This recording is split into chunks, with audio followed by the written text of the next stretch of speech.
pinapa-confirm nila kung meron itong laman dito. Kasi isa lang daw yung dito, nag-detect, no? Check natin. Kung talagang meron ba talaga. Kung babalik pa sa dating butas.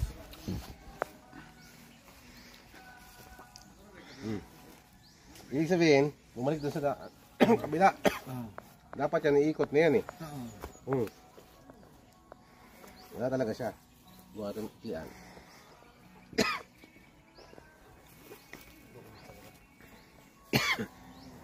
Wala. Ngayon, sundan natin to. Yun ang maigi sila, lumapit ka sa akin. Tutukan mo to ha.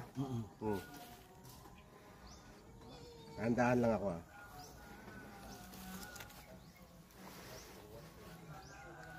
Saan pumunta? Walang daya yan ha. Ito sir, wala dyan? Wala po. Itong dagan, balik. Ayun o. Sundan natin to. Ito po na to. Ayaw. Tapos mo. Nakakawa. Hanggang mo lang.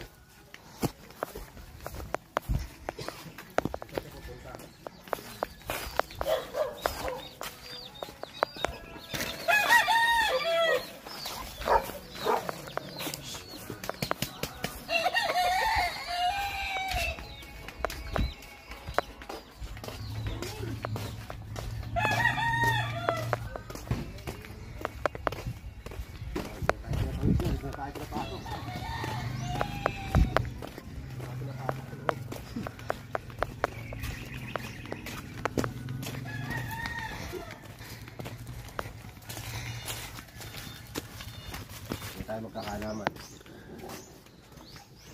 Ayun na. Nangarang. Oh. Okay.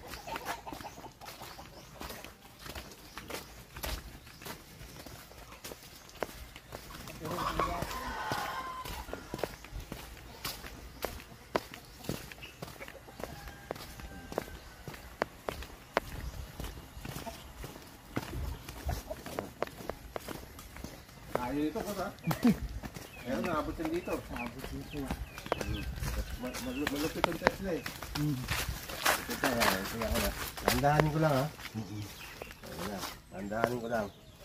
Tandahan na ako maglakad. Ano natin eh.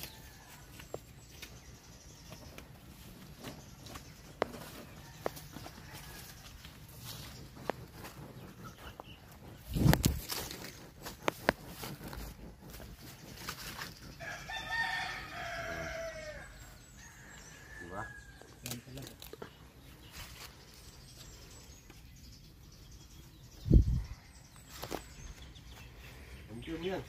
Yan talaga. Yan talaga. Sabihin, ayan din na to. Yan lang. Malapit lang. Tama yung hapon. Kasi malapit yung baon sa malapit sa creek. Ang hapon, mabilis magbaon ng ano yan. Gusto nila na malapit sa creek. Kasi may... Oo, kasi mas malamig. Tsaka mas mahirap kunin. So, malapit sa creek. Tapos may puno yan. Lumang puno ba? Old tree. Ano siya ang puno? Siguro ng puno kasi pakita sa mga. Old tree. Ibig sabihin, old tree lang siya malapit. Distansya ba? Dito sa bahay, wala naman dito. Ang hapon, mahilig yan, magbabaon lang yan, isang deposit by site.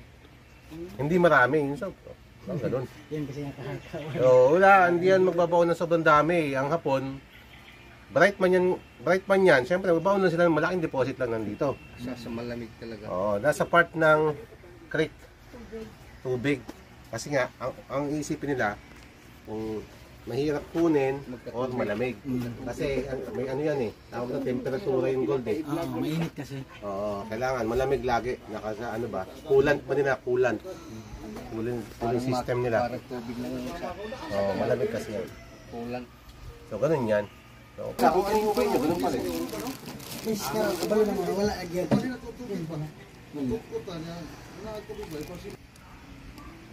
Ayun siya. Dalawa. Meron siya naman. Meron talaga siya naman. Kahit doon sa isang scanner. Hindi na tayo kanina, di ba? Ano lang na. Tapos sinabi nila ilang feet lang, no? Kasi ang ano kasi, ang gamit, wala akong ano dyan, walang 100% na gamit. laging nasa 50, 60, 70%, 85% depende sa gamit kung anong gadget na gamitin. Kung may kapasidad pa talaga na kaya niyang makita yung item o pili.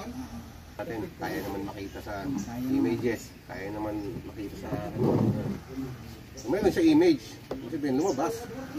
So unang scan natin, lumabas na agad, saka yun doon, mga ton. Lalim lang.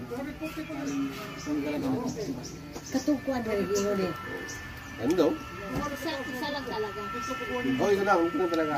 Isa lang talaga yan, walang marami yan. Hindi lang ano. Pero pila, isa po na kaya, ang dami. Kadami ang santitis. Sulod? Sunod. Tanker, medium lang yan. Medium deposit. So, pag nakita yan ng mga ng mga ganyan, ang tsura, oh. Saka yung reading yan, ang ganda ng reading. Pasok talaga sa reading na ng jet detect. Ayun, oh. 24, 28, Ayun, oh. 248. Pasok talaga siya. Magkatabi lang yan, nandun sa isang butas. Tsaka may tubig. May tubig siya. Tsaka meron siyang mga parang mga void sa ilalim eh, no? Void. Ayun, no? Parang kanal sa ilalim ba? Nagumata rin ng tubig. Yan. Para lumamig siya. Ayan, yun ano na yun ng tubig. Pero, Ito sa part ng papuntang sapa. Marami siyang pasok sa Yun. Wala na, ano na yung, wala na yung mo na. Wala na dito na siya. desisyonan ninyo. Hindi na lang yun. Ang gagawin dyan, decision na lang kasi malalim man siya, ma'am. Hindi sa biro. Kung tabi lang siya ng sapa, mahirap talaga i-operate yun. Kasi yung loose track ba? Yung loose track ang iniiwasan dyan. Landslide. Tsaka yung tubig. Hindi mawawala ng tubig yan kasi talaga may pondo ng tubig yan kasi stuck yung sapa. So, kailangan mo dyan ng medyo Katundiri, wala to. Wala. equipment na matatag, tsaka pera, ang finance. Siyempre, malaki-laking trabaho.